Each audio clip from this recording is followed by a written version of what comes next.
जी doctor साहब, डॉक्टरों के बीच में विवाद हो गया सांसद जी में। विवाद कुछ ऐसा नहीं था। सांसद जी जिला चिकित्सालय में निरीक्षण करने पहुंचे थे और वह खबर हम लोग को कुछ देर बाद पता लगी थी और वहां एक डॉक्टर सौरभ त्रिपाठी जी के चैम्बर में वो गए थे। लेकिन वहां कुछ मीडिया पर्सनल ऐसे थे जिनसे पहले भी उनका कभी विवाद रहा होगा और उनको देखते हुए ही वो शायद कुछ और उत्तेजना में आ गए होंगे। तो जो भी प्रश्न वहां पूछे गए और जो बातें सांसद जी से हो रही थी उसमें बीच बीच में लोग उकसाने वाली बातें करते थे और वो एक उत्तेजना पैदा करने वाली चीज़ें थी और इसलिए शायद जो भी वो जवाब दे रहे हों वो सांसद जी को ऐसा लगता हो कि वो उनकी अवहेलना हो रही है, लेकिन ऐसा मकसद उनका कुछ भी नहीं था। और वह शायद पूर्व नियोजित अगर न रहा होता दूसरों के द्वारा तो सांसद जी जिस तरह से वहाँ गए थे वो अपना तो पेशेंट देख रहे थे और वो हमेशा देखते रहते हैं अपने चैम्बर में मरीजों की। सबसे ज़्यादा वहाँ मरीजों की संख्या उनके यहाँ रहती है। लेकिन उस दिन इस स्थिति हुई कि ज़्यादा लोगों के जाने से वो चीज़ें खराब हुई और उसमें कुछ उन्हें भी ठेस पहुंचा और उसमें सांसद जी भी कुछ उत्तेजित हुए होंगे। तो वहाँ जो बातें हुई वो थोड़ी अशोभनीय हुई, अच्छी तो नहीं हुई, लेकिन उनमें कोई ऐसा मकसद नहीं था जिसे मिल बैठ करके सुलझाया नहीं जा सकता।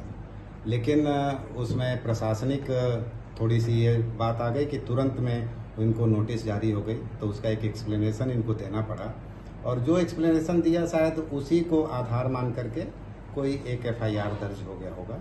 लेकिन इनका कोई मकसद ऐसा नहीं था। हम लोगों की बात भी हुई थी, सांसद जी के पास भी गए थे, उनसे भी बात हुई थी और दोनों सभी लोग इस बात से सहमत थे कि हमको किसी तरह की कोई कार्रवाई नहीं करनी है और उनका भी यह था कि कोई हमारा ऐसा जो अपमान हो गया वो इस तरह की चीज़ें, तो उसके बारे में भी वो कोई बात नहीं करना चाहते। लेकिन चूंकि ये हाई प्रोफाइल केस होने की वजह से ये मीडिया में हर तरह से चलता रहा, उसमें कमेंट्स आते रहे, उसकी प्रतिक्रियाएं आती रहीं और उससे ये मामला इतना उलझता चला गया।